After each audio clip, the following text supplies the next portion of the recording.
for the winter kit, I decided to go with this. This is the FILBE. It is in Coyote Tan.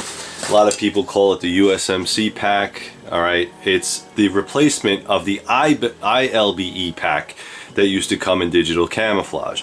Now this kit comes with a lot of accessories. But before I get into that, you should know that this takes 81 liters. It's an 81 liter pack, and it's 500 cubic inches, okay? And that's without the sustainment pouches. Now when you get the pack, it's not going to come with all these sustainment pouches attached to it. That's an extra set, that's an extra kit. If you buy it with the sustainment pouches, 1, 2, 3, 4, 5, you get 5 of them. You also get the day pack, and you also get the water bladder. That kit complete is about 550 bucks on Amazon, so it's not cheap. It's really good stuff. It does come with replacement straps, and I think I have one up here. Alright, so it does come with a bunch of kit and clasps and everything, so if a strap breaks on you and you're in the field, you can repair it immediately, okay? It does come with clips and all kinds of stuff that I have somewhere stowed away. Very large pack. I decided to put the sustainment pouches on the outside in the front like the old style Alice pack. They also have the water bladder pouches that you can put on the side. So I have 1, 2, 3, 4 sustainment pouches or water bladder pouches all the way around the outside. This kit, this bag is a monster, all right? If you're talking about packing a lot of kit, this is it. Now inside here, it does have a zipper. So the zipper inside here, or the level of condor that's in here, is supposed to separate the sleeping bag system, and I'll show you that in a second. The top does have radial pouches. It has webbing, so if you want to put stuff on the inside of the pouch, you can, and if you want to put stuff on the outside of the pack, you can up through here. This is probably the best and most comfortable way to set up this pack with this amount of weight that you're going to put in here. 500 cubic inches is a lot of weight that you can put in here. And if you were in the Marine Corps or even in the Army, you understand that everything you take with you comes with you. It's going to be inside this pack. Now this is set up. There's 2 ways you can adjust this. This is adjustable, so if you have a long torso versus a short or small torso, you can adjust this pack.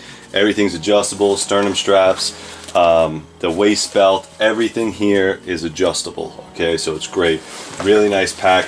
Like I said before, if you wanted to get into the sleeping pad or sleeping system, it has a zip on the bottom. All right, it also has clasps inside here, so if you wanted to, what you can do is strap it in here, and then this is the top of the pack, so this little bit right here. So if you wanted to not use a sleeping system and get through it from the bottom, you can make this whole pack just one big pack. So really nice and ingenious way, and I like the way the Marine Corps incorporates all this stuff. Excellent idea. I will say though that you will be tempted, if you are going to get this pack, to pack it to the gills. I highly suggest you don't. Know what you can carry. It's not an overly heavy pack to begin with, but it does have some weight to it. All right, I have 2 of my favorite carabiners, climbing carabiners on the outside. It helps me get the pack on if I need to. It also helps me with other climbing gear and rigs and stuff like that. This to me is a winter bug out kit, okay? This is what's gonna get me through the winter. You're gonna carry more clothes, you're gonna carry more shelter than you would in any other environment. And like I said, if it's cold out, the worst thing you can do is leave behind your cold weather gear. You're definitely gonna need that, and you need something to carry it in, all right? Really great kit. I know there's a lot of people that have already done reviews on this. Like I said, the bag itself you can get for 170 bucks. The kit with all the other features is about 550, so your call. All right, enough of that bag. Let's get into it. All right, so have you seen my other videos? You understand that what I'm trying to do is compartmentalize as much as possible. We have a lot of kit on this table. Most of it has to do with shelter. The core things that you're going to need for any survival bag or survival situation is going to be fire, food, water, shelter. Fire, food, water, shelter. You can throw in the first aid, you can throw in the navigation, you can throw in the security and firearms, but those core elements, fire, food, water, shelter, is what's going to make you live. So you need those items. So what I did is I devised, restructured, and retried, and I finally got a kit that I think works in a winter environment. So let's talk about my water kits. My water kit will consist of a Nalgene bottle bag or Maxpedition. You guys seen this, you can get these on Amazon. It has the Black Hawk speed clips in it. I just leave them there in case I want to strap them on a bag later. I don't necessarily use them. What I do is I use this sort of as a portable canteen system. It could be a survival kit if you want. I know a lot of people make them like this. This is about 50 to 100 feet of paracord, which I daisy chained, and then I used, I think they call these Grimlock carabiners. Inside here, I have my survival kit. Very simply, a Gerber multi-tool. I have my water purification tabs, and I have a Bic lighter. So I got fire, I got water, and I got a cutting tool, all in this nice little kit, all the way up front in this pouch. All right. Inside here, I got my 48 ounce Nalgene bottle, or this happens to be the one with the square bottom. I know there's a specific name for this. I don't really care which one you get, as long as you have some type of metal cooking pot in there. It's great. And inside there I have my nesting cup. It's just a stainless steel nesting cup, all right, made by GSI, and it fits neatly inside here. And the idea with this kit is, if I wanted to go to the river or the pond or whatever the case, instead of me trying to just take the bottle with me, I just grab this up by the handle, and of course I have my 550 cord for any type of tying that I need. All right, very handy to have. This is a Nalgene Clean Canteen 96 ounce bag. It has a grommet here, so if you want to hang it up, you can. This is what I call dirty water, or what I would use for dirty water. Now, you're going to have to carry water with you, even in a wilderness environment or a cold weather wilderness environment. You still need to drink water. If you're not drinking water, what's going to happen is you're going to dehydrate, even if it's cold. All right, you still need it. So what I would do is find a river or a creek, or even if I wanted to, I could pack this up with snow and keep it close to my body. And as I'm moving along and humping, my body heat will start to melt the snow that's inside here, and then I could use it for drinking water or for whatever hygiene I need later on. So I always carry a water bladder just for dirty water. Very easy to see through, very easy to filter, that kind of thing. For a water bladder, I'm just using a run-of-the-mill. This one's made by Source. If you want to go with the Camelback, go with the Camelback. I find they're primarily all the same. It's 100 ounces or 3 liters of water. This one happens to have the straps on it, which I highly recommend. I know a lot of people, see if I can find one here. A lot of people just go with the bladder, and the bladder itself, I got you one right now. The bladder itself is great, okay? Don't get me wrong, I like the bladder for just what it is. The problem with the bladder is, if I want to go down with the creek or whatever the case is to get some more water, I have to carry this by hand. Well, if I'm in a bug out situation, I'm probably going to be carrying a rifle, maybe some hygiene equipment, that type of thing. So I rather have this on my back and not have to worry about it than carry this in my hand. All right. What I did do is I already attached the Sawyer Mini to my Camelback. So if I needed to, I could put dirty water in here, and remember it's dirty water, and just use my Mini, and I could just drink it directly from the stream, and I don't have to worry about hooking this kit up later. If the bag gets bad or diluted or whatever the case is, pops a hole, I could just pop this off. All right, very simple, very easy to use. That's already set up. So that's it for my water selection. All right, so for food, and I think you guys seen this before, I don't see a lot of people packing a lot of food for their bug out bags. And I'm going to tell you right now, in a winter environment, if you're post-holing, which is normally considered when you don't have snow boots on or skis or that type of thing, you're going to post-hole. So your legs are constantly going to be in the snow, and it's very, very exhausting work. Your body's burning more calories in the cold than it does in the heat. You need to bring those calories back up. And if you're someone that's carrying all this kit to your bug out location, eventually you're gonna have to stop and eat. If you only have granola bars and something like that, it's not gonna work, I'm telling you. So what I do is I use, people use Mountain House. I use the Wise bags. It's basically the same thing, all right? You don't have to worry about it. There's about 8 to 10 meals in here. I have my MRE spoon on top. Highly recommend the MRE spoon. Don't ever throw those away. They're worth their weight in gold. These are 2 servings each. So I basically have 20 meals in here if I have 10 bags. All right, you don't have to eat the whole thing at once. They are freeze dried, so you do have to mix them with water, but again, you don't have to heat them up. You could just put water inside of it, hold it in against your body, and it'll be like a lukewarm kind of thing. All right, this is my food bag. This happens to be a Black Hawk gas mask container. All right, so I use military surplus for a lot of my stuff. I could also use this later on when the food runs out for some type of bag if I want to put any type of berries or whatever, you know, twigs, fat wood, something like that. I could use this bag, clip it onto my belt, and keep using it.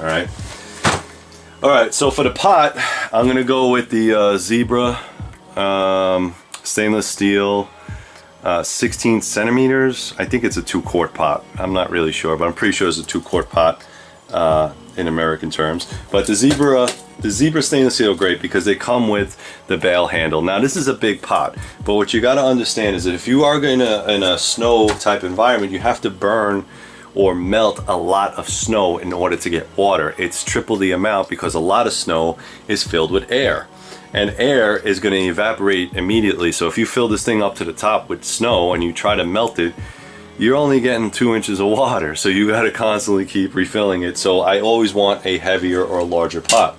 Now I took advantage of the stuff inside because what I wanted to do was not waste space inside this bag. So if you get a big pot like this, fill it with everything. Fill it with food, sugar, salt, pepper, whatever you want in there. So I have my little motivation kit. I call it, or tea time. I think the British call it a brew. So when you need to have a brew, and you will want a brew when it's freezing, your toes are cold, your face is cold, and you need to warm up, you want to get some hot liquids other than just hot water. Bouillon cubes, tea, Starbucks coffee, some sugar. That's it. That's my brew kit. It will run out eventually, okay? I have also in here my fire kit. I like to keep my fire kit next to my cooking set because I know where it is at all times. If you can't find that big, humongous pot inside your bag, then you're probably blind. There's a big pot right on top. Take it out, you're good. I got my trioxane tabs. I have a magnesium and fire striker, and of course a big lighter. All right, that goes in the top. This is, I call it a dog dish, but it's just a secondary bowl. So if you wanted to use it, it comes with the pot itself. All right. So this is where I load up a lot of my survival kit. So I have a sewing kit. All right, Kevlar, cordage, regular cordage, bank line, that kind of stuff, some buttons, some different types of hooks in there, and all kinds of stuff like that. That is mostly made for clothing. Now the idea behind clothing, it's supposed to keep you warm. If you're walking through the bush and you rip your trouser or you rip whatever the case is, what winds up happening is you essentially making an air condition. Okay, so that's not good. Alright, so we went over the sewing kit. I'm always going to take a sharpening stone. This happens to be the hockey puck. This is the hockey puck. You get it on Amazon. It's like $7, whatever. I'm taking some honing oil. This one happens to be from Smith's. You can use gun oil if you like. Nice little small package. It's good for all the tools that you see here.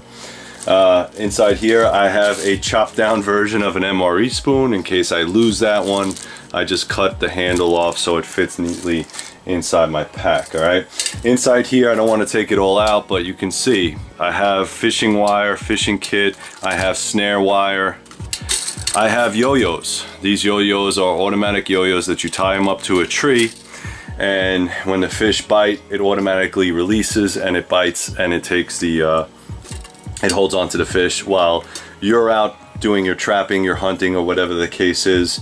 The fish yo-yos are working for you. All right. I have a spice kit in here. This is a Coglins, I think it is.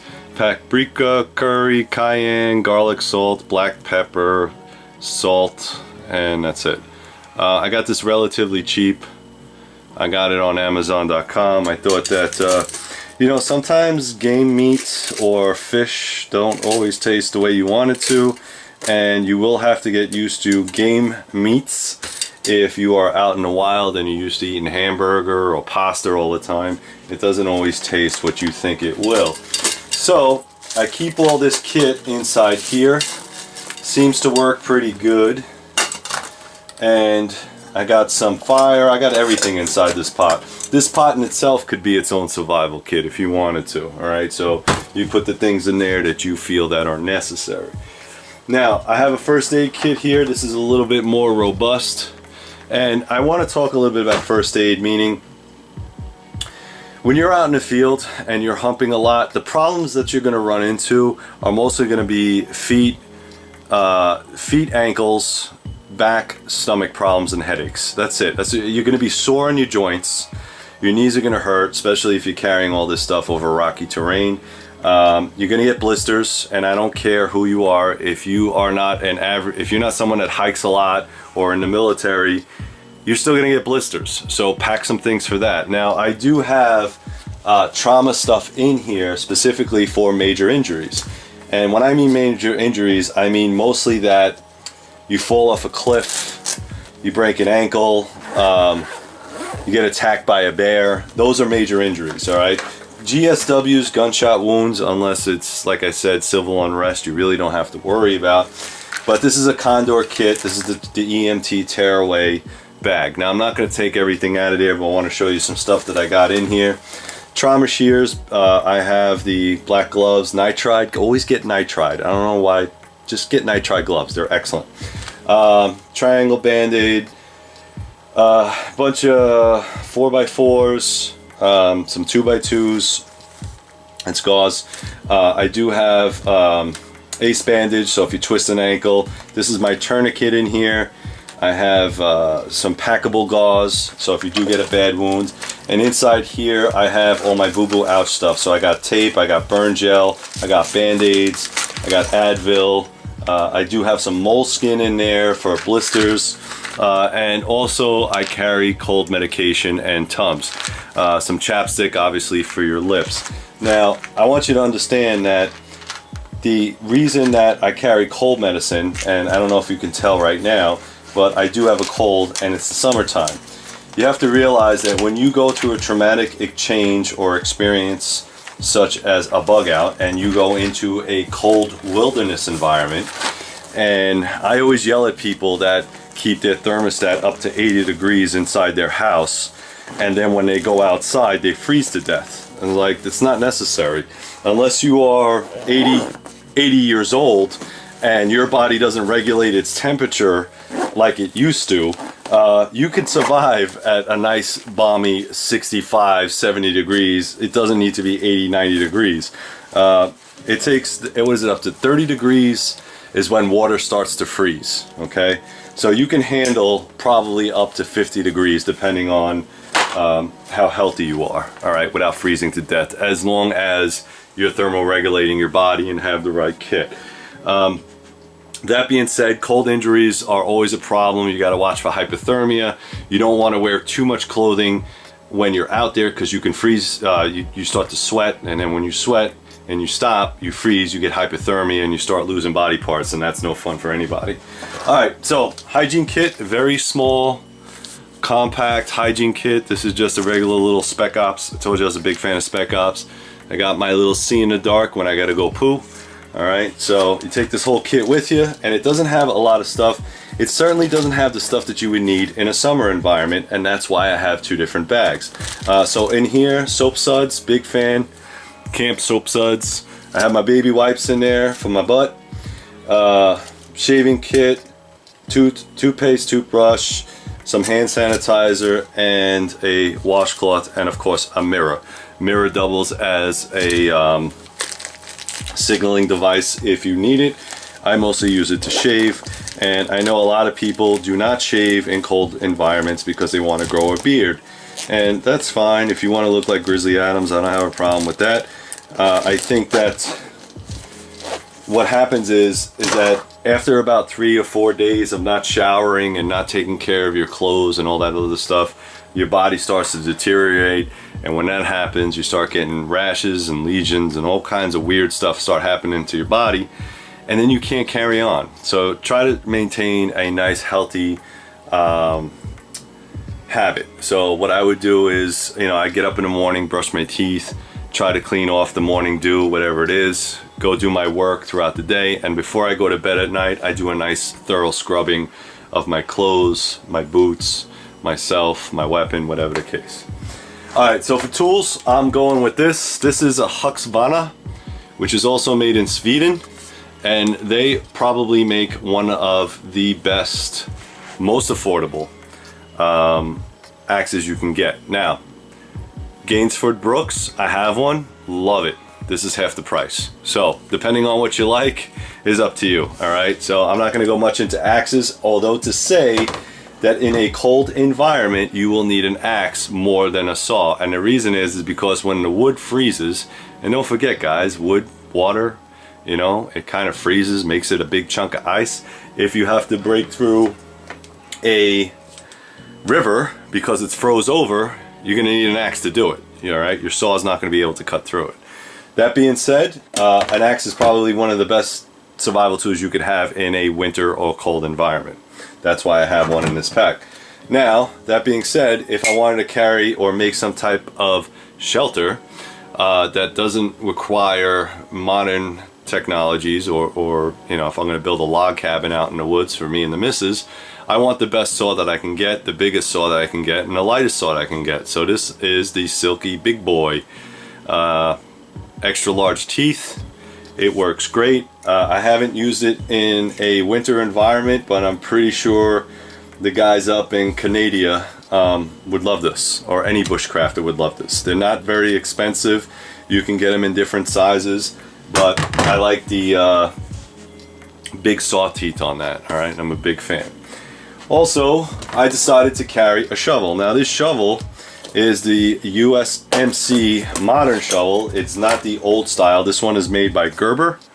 All right, this is the newer one that they are issuing.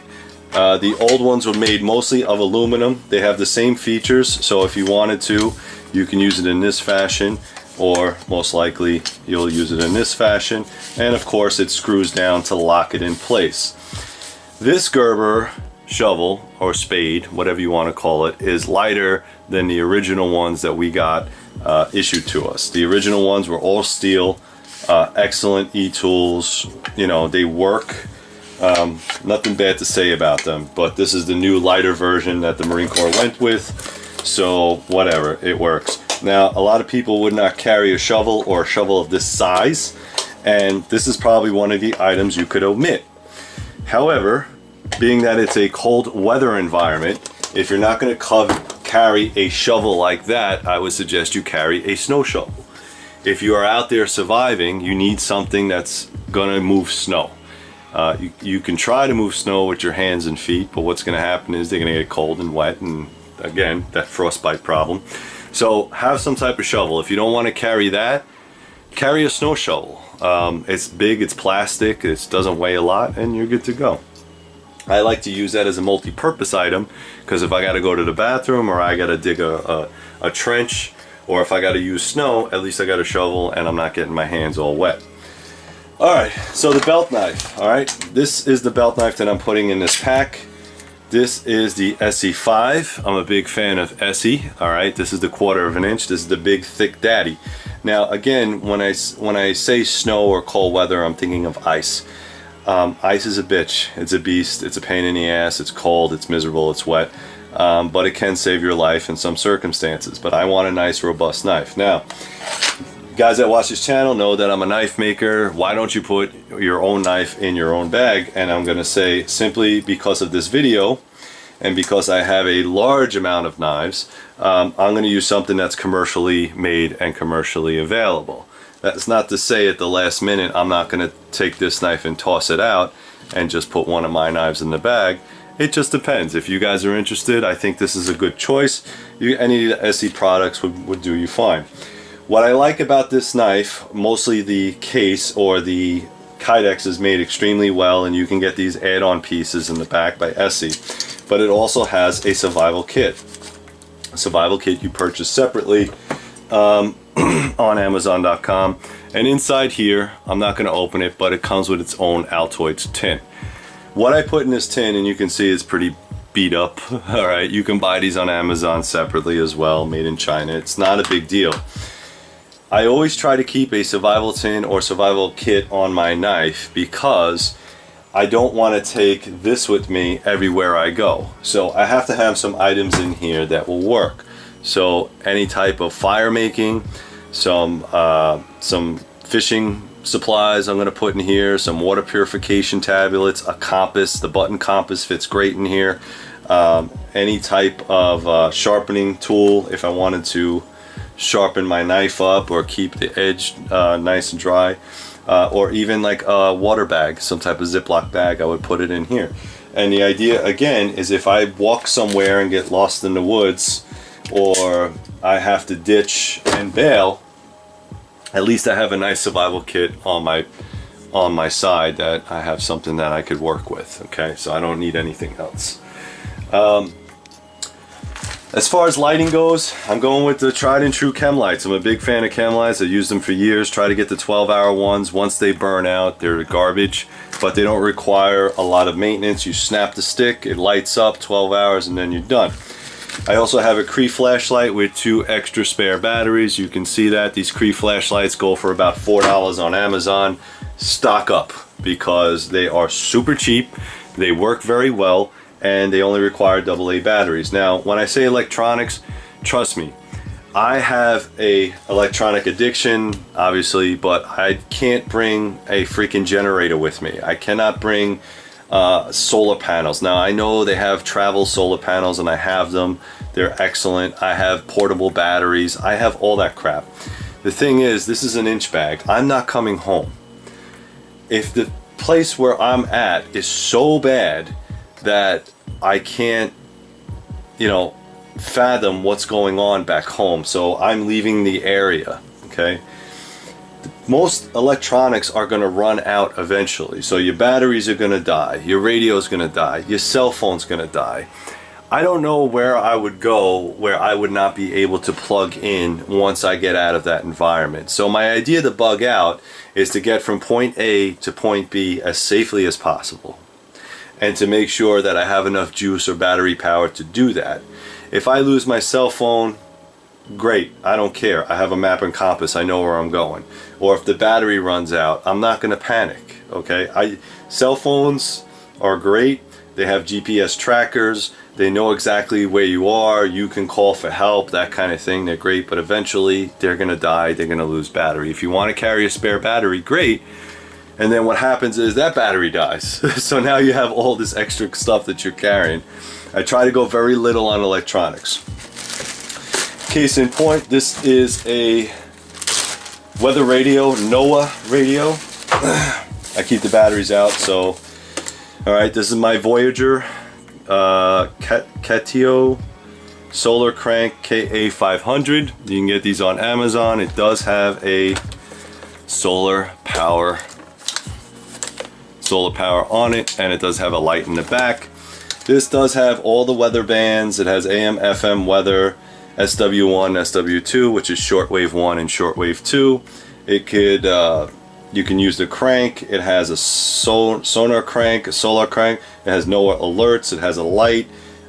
This pretty much does everything you want it to do. If you need to charge up your cell phone, you can charge up your cell phone, all right? I highly recommend this as a portable device. This device will only enhance the electronics that you have. However, you have to understand that eventually stuff will run out, and the idea behind this is the only reason why I'm carrying this type of radio is that it's multifunctional.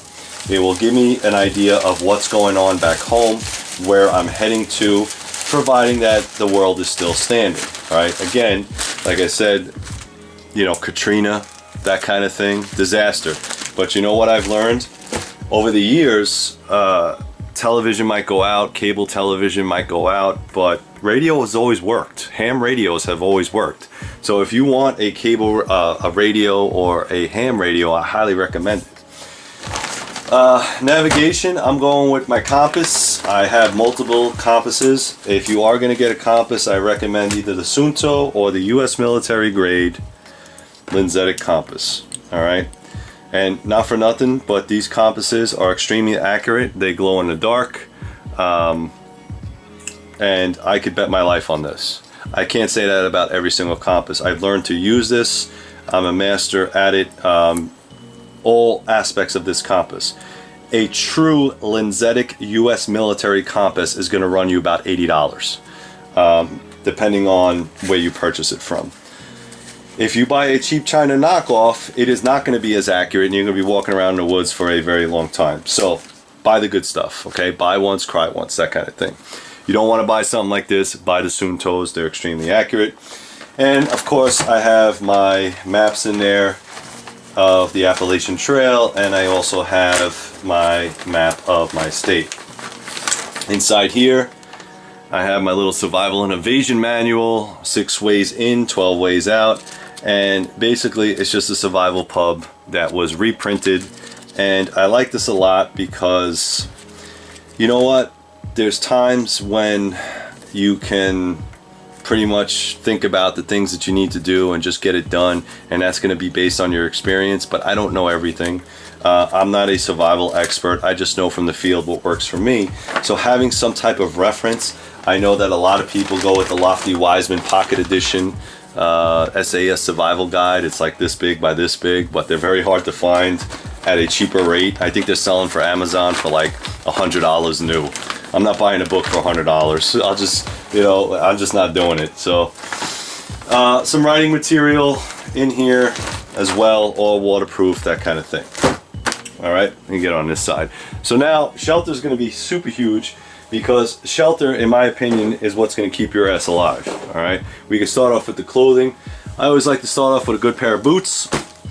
These are Gore-Tex Best Defense, and I think they are Belleville. I told you Belleville is excellent. These are insulated Gore-Tex boots. You can see that I have worn them quite a bit. These are the type of boots that I would hump in or walk around in. They work because they are insulated, but they're not over-insulated. A lot of people get those duck boots. Those duck boots are great, but when you walk all day, what happens is the sweat pools up inside of it, and then it's on your feet. So what happens is now, when you stop and it's freezing outside, you have a pool of water at the bottom of your feet, which will give you frostbite. So the idea is to be comfortably cool. I love these boots. You can see these are extremely well worn. They've been torn up, beat up, and they still work, and I still have the original soles on them. So these boots are excellent. I highly recommend them. Danner boots, also aces in my book. Danner boots will cost you about $350 for the same type of Thinsulate. Get the 400 grain, 600 grain, whatever you think you need. Awesome, awesome boots. Another pair of trousers. Now, I don't always like to carry extra clothing. However, if you run or fall into a stream, you are going to need something to change into. Unless you want to stand out there freezing your ass off, literally, you're going to need some dry clothes. All right. Also, dry clothes works because if you're out in the field and you are working, building your shelters, doing your survival gig, you're going to get sweaty, wet. Again, you need something to change into. All right. This is, I want to make sure I say it right. This is the baklava. Okay. Not baklava. Baklava is a pastry. I know a lot of people correct me on that, but baklava, I think it's called. And what I like about this, it is a hood and neck gaiter. You wear it over your head. Super warm, fleece, good to go. You could also get a Scully cap if you want. These are 80 gram Thinsulate, insulated, up to the wrist, snow gloves. I love these things. I forget, I think somebody purchased one for me and I bought another set. What I like about these gloves is they're very thick, but they're also very maneuverable. And I don't know if you've been out in the field long enough, but what happens is they're not very maneuverable all the time. If you get that really thick insulate, you want to be able to move your hands. As far as work gloves, I just have these regular construction, you know, I don't even know what to call these things. You can buy these in packets, you get them in Home Depot, whatever the case. But what this is good for is for handling your hot pots. So if you're doing work, chopping down trees, it has a nice rubber texture on it, and that'll allow you to handle your tools without it slipping out by using the snow gloves. All right, so I like to keep that together. Thick pair of wool gloves. I recommend the extreme cold weather from what the hell's the name? Carhartt. Excellent wool socks. I think I said gloves. Wool socks. This is another set of wool socks. I have a light pair and I have a heavy pair. If I needed to, I could double them up and be super warm. Alright, bandanas. I always carry at least 2. Eventually, when you go to take a poop, your TP or whatever you're carrying will run out, and you're going to need something to clean with. Alright, again, that goes along with my dirty water bag. If I have dirty water bag, I can use this to clean up with and then clean it in the snow or whatever the case. And then I could also use one for either a head bandana or something for like an injury, or for whatever, if I need to make char cloth, whatever. These are disposable, okay? These are just cheap head bandanas, okay? This is my sleep shirt, or what I would call a sleep shirt. It is made by Under Armour, all right? This is insulated and it's synthetic. Never wear cotton in the cold. Cotton will kill you, okay? I know a lot of people have heard that before, but cotton does not let water out. It soaks it up and it holds it, which is good for a lot of applications, but if you're in a cold environment, it will freeze to your body, suck out all the heat, and you'll be a popsicle when you wake up. Gym shorts as opposed to underwear. Most underwear is made out of cotton, so I like to go with gym shorts. Easy on, easy off. They're synthetic, mostly made out of polyester, so if they do get wet, it's not a big deal. It's not going to hold cold forever. This is Gore-Tex top and bottom for my snow and rain kit, military grade surplus. Alright, you can get that cheap now because what they're doing is they're going away from the woodland pattern. They have all these new camo, fandangled, whatever, I don't care. Military surplus, it works great and I'm a big fan. Alright, not done yet because like I said, you don't want to be freezing. Alright, military surplus or military new used, whatever. Polypropylene, okay, 100% propylene. What you want, and this is military grade, is the thick polypros. That's what we call them, polypros, but it's polypropylene. Alright, I have a bottom and I have a top. Essentially, this is something that if you are sitting still, you would wear and you would still be warm. If you get cold, you can move around a little bit. But it's like wearing a plastic bag. Polypropylene is plastic, it's polyester. So, you gotta understand, if you're gonna wear this, you're basically wearing a plastic bag. The more you move around in it, the more you're gonna sweat. The more you sweat, you get cold, you get frostbite, you can die, alright? This is great to sleep in, believe me. You get this, you put this stuff on in your sleep kit and you are good to go. Nice and warm and toasty. Put on your warm wool socks and you're good. Couple garbage bags, multiple uses for that. I always put them in every single kit. Again, you can use them for 100 different things. I'm not even going to go into it because you should just carry them. You can use them for insulating, you can use it for a ground sheet, whatever you want, you can do it. Alright, just move this stuff over here. Alright, so now let's talk about the tent. This is a 4-season tent, and I know a lot of people are going to say, oh, you're bugging out, you're taking a tent? Abso-freaking-lutely. If I can get something this small and compact and get all my kit in it, get a nice little stove in there and make it nice and toasty, you're damn right I'm taking a tent. Now, does it mean I'm going to set it up every night? No. But if I'm going and going and going and I hit into a snowstorm, or I think this is my permanent location, I'd rather have an all-enclosed shelter than a tarp. it doesn't weigh that much, and if it does weigh a little bit, I'd rather take this and lose some of the other clothing, because at least I know I have a nice shelter to leave, you know, to sleep in at night. Shelter is key in a winter environment. This is, I think, a 2-man or a 4-man tent. I really don't know. It will fit 2 people.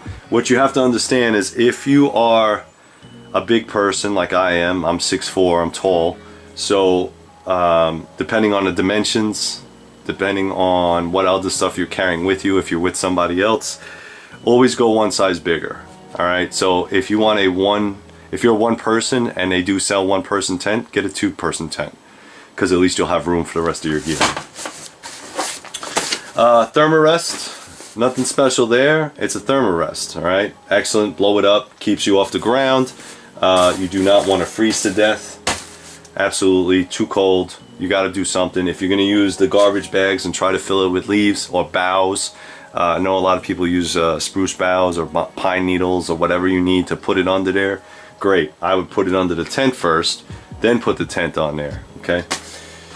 Sleeping bag. This is the U.S. military 4-system sleeping bag, whatever they call it now. So it has the -30-degree black bag, it has the summer bag, which is the green, and it also has the bivy inside here. Pretty big, pretty bulky, US military surplus used, couple $100. This thing is worth every single penny. I know guys that get the mummy bags, or they get the you know, the super recon bags, and those things are great. When it's cold out, you need something like this. You put the green bag inside the black bag, and then you put it all inside of a bivy. And let me tell you, you will be warm. It's like -50 with all the covers and everything else. You add a sleeping pad and a tent. It's like sleeping at the Ritz. All right. So I think I carried everything that I covered everything that I would carry, that I'm going to put back inside my bag now that I took it all out to show you guys. I really hope you appreciate this video. It is not easy to film, and I apologize if the video quality was not that great on the first one. I think the camera was set to auto, so it wasn't really all that great. But now I set it up to 1080p, so hopefully that works. Alright guys, thank you very much. Please go to threeriverblades.com. Check out all the knives I got up there. I know they might not fit everybody's price range. That's fine. I'm not offended. If you want to buy another knife from somebody else, that's great. Just go down to the link on Amazon. Check out all the stuff I got there as well. Talk to you soon. Stay safe.